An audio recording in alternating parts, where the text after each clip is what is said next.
Good morning, everybody. Welcome back to a short, exciting new video by Dr. Pradeep Srinivasan, fetal radiologist, Bangalore, India. So today we are going to talk about demonstration of fetal vasculature using a new technique, microvascular flow. So this is a Doppler technique which gives us exciting new color flow demonstration of fetal vasculature. After you see the different anatomy being demonstrated by microvascular flow, you will understand that large number of new possibilities can be explored with this new technique.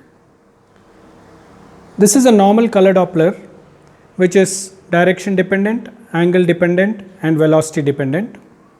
So here we have demonstration of an axial view of the abdomen of the fetus showing the three hepatic veins and their confluence by color Doppler. This is axial view of the liver showing the right and left portal vein. Here we have an oblique coronal view of the liver and porta hepatis showing the main portal vein entering the liver. Here we have an axial view of the aorta, celiac axis and hepatic artery entering the liver. So this is a sagittal section of the fetal abdomen showing the long axis of the aorta, supramesenteric artery and celiac axis. Here we have a zoomed view of axial section of the upper abdomen showing the aorta on the left side, IVC on the right side and the SMA on the left side and SMV on the right side. So this shows the normal anatomy of the SMA which is anterior and to the right of the, this is the SMV which is anterior and to the right of the SMA. So all these are routinely being done by us using color Doppler and the demonstration is limited to large vessels of the abdomen. Now we are going to look at microvascular flow which has the ability to demonstrate arteries and veins together and a large number of arterial branches can be demonstrated which is very exciting and can show a large number of possible vascular variations and displacements and abnormalities of vasculature when we are dealing with various anatomical fetal anomalies. So the simplest usage and the most useful microvascular flow demonstration would be in the mid-sagittal plane of the brain which shows the pericallosal artery draping closely over the corpus callosum extending all the way from rostrum to the splenium. Also posteriorly you can see the internal cerebral veins, the vein of Galen and the straight sinus. Now we really see what is the strength of the microvascular flow. So here we have a circle of Willis. This is the distal ICA, that's the M1 segment and M2 segment of MCA. This is the A1 segment of ACA, that's the anterior communicating artery. This is the posterior communicating artery. This is the posterior cerebral artery, that's the tip of basilar artery and that's the superior cerebellar artery. So another fetus with a complete intact circle of Willis. This is the distal ICA, MCA, ACA, ACOM, PCOMs, PCA and basilar artery. This is a posterior circulation showing the posterior communicating artery, tip of basilar artery, posterior cerebral arteries on either side. A coronal view of the fetus showing tip of basilar artery, posterior cerebral arteries and M2 and M3 branches of middle cerebral artery. The venous system of the brain in part, that's the straight sinus, that's the sigmoid sinus. Coronal view of the posterior fossa and upper spine, showing the basilar artery in the center with the posterior cerebral arteries and the internal carotid arteries on either side. A coronal view of the neck showing common carotid artery, internal carotid artery and the internal jugular vein. Again a coronal view across the neck and lower head showing common carotid artery, external carotid artery and branches of the external carotid artery. Here we have common carotid artery, that's the carotid bifurcation. This is the internal carotid artery, that's the external carotid artery. Again, we have a beautiful demonstration of the vertebral arteries which are interrupted by transverse processes. So, these are the segments of vertebral arteries, that's the vertebral artery entering the foramen magnum, this is the common carotid artery.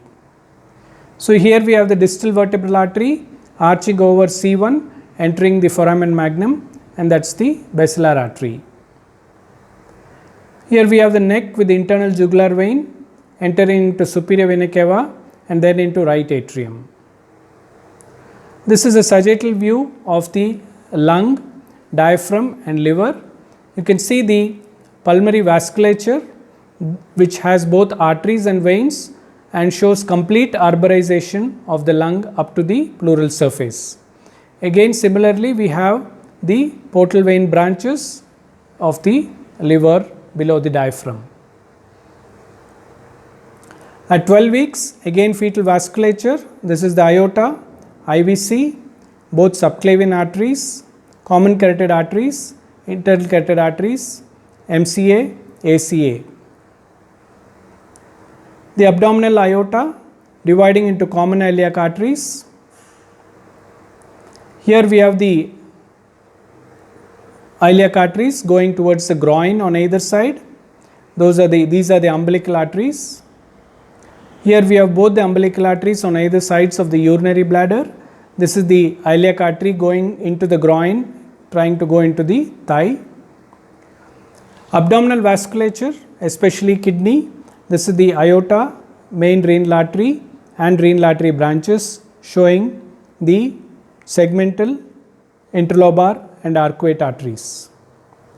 Again here the aorta, that is the renal vein, this is the renal vein and renal vein branches.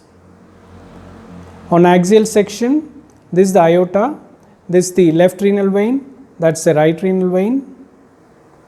Another axial section is the aorta in cross section, superior mesenteric artery in cross section, and you can see the normal classical anatomy of the left renal vein crossing over the midline, going in between aorta and SMA and trying to reach the IVC. Superior mesenteric artery and vein and their branches in axial view in the mesenteric compartment. Coronal view of the superior mesenteric artery and the proximal jejunal branches on the left side. That is the umbilical vein, this is the portal sinus, this is the right portal vein, that is the left portal vein. This is the IVC and you can see the iliac veins on either side. Now comes the exciting part which earlier we have not seen so far. This is the bifurcation of aorta as the common iliac, external iliac, common femoral, deep femoral artery, superficial femoral artery. Also the deep femoral vein and superficial femoral veins are seen. This is the knee joint and here you have continuation into the leg as the popliteal artery. This is the knee joint, this is the ankle joint, this is anterior, this is posterior. You can see the popliteal artery bifurcating. This is the anterior tibial artery, that is the posterior tibial artery, that is the distal anterior tibial artery extending into the foot as dorsalis pedis artery. Coming to the upper limb, that is the heart, innominate artery, subclavian artery, axillary artery and the brachial artery. That is the forearm. We can see the brachial artery dividing into radial artery, ulnar artery, interosseous artery. This is the distal forearm with the 3 vessels, and this is the palmar arch of the palm. In the first trimester, we can show the umbilical cord. This is the umbilical artery, that is the umbilical vein, this is the descending thoracic aorta, and this is a quadrilateral shape. This is LumiFlow, and LumiFlow color Doppler shows the descending aorta, celiac axis, superior mesenteric artery. This is the uterine artery, and the angle subtended by the uterine artery and descending aorta is the K angle. Absence of demonstration of K angle would lead us to look for the early presence of ectopia vesicae. This is the entry of the umbilical cord. These are the 2 umbilical arteries. This is the umbilical vein, that is the umbilical artery. Together this forms the shape of an English letter X, that is the X sign. Placental vasculature has great exciting promises. It is using microvascular flow. We can look at the various placental internal divisions and the branches of the vessels, and this may throw light in twin transfusion in monochorionic and dichorionic anatomy. This brings us to an end of this video, teaching video, and this comes from my refer series, which is Radiology Education for Enhancement of Radiologists. Please Google refer.medinit.org, that is refer.mediknit.org, and you can see my online courses on fetal echo and fetal aneuploidy.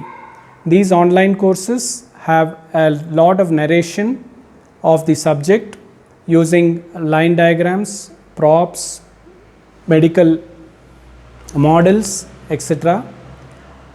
At the end there is an exam with 100 questions, and anybody having a pass mark will get a certificate on fetal echo or fetal aneuploidy. There is a lot of discussion on 40 to 50 cases of abnormal fetal echoes and aneuploidies with real-time cases, live cines, autopsy pictures, karyotype reports, etc. Thank you very much. If you have liked it, please like, share and subscribe to my YouTube video under my name Pradeep Srinivasan. Thank you very much. Happy learning. Jai Hind.